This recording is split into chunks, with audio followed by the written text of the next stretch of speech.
Hey everyone.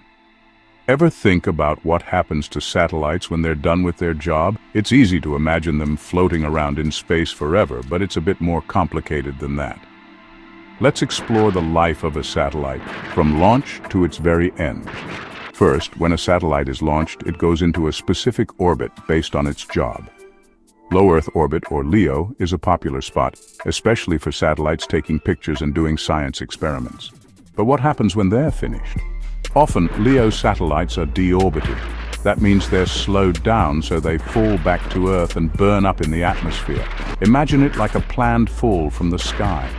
It's a controlled way to make sure they don't add to the growing problem of space junk. But not every satellite ends this way. For those higher up in geostationary orbit, or GEO, deorbiting isn't always easy. These satellites are often moved to a graveyard orbit. It's a slightly higher orbit where they're less likely to bump into working satellites. It's like putting them on a high shelf, out of the way. Then there are satellites in very low Earth orbit, or VLEO. These naturally slow down over time because of air resistance. Eventually they fall back to Earth and burn up. This can take months or even years, depending on how high up they are and how thick the air is. But what about the leftover bits? Old satellites and pieces from crashes create space junk. This junk is a real danger to working satellites and even the International Space Station.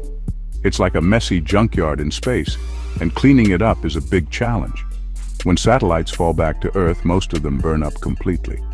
But bigger satellites might have some pieces that survive and land on Earth. Don't worry, it's very unlikely to hurt anyone. It's rare for falling space junk to cause any harm, but space agencies still keep a close watch.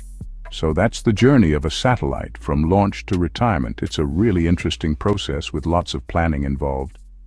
Next time you see the stars, remember some of those twinkling lights might be satellites, hard at work or waiting for their final descent.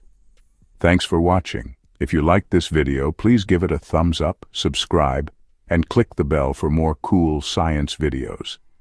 See you next time.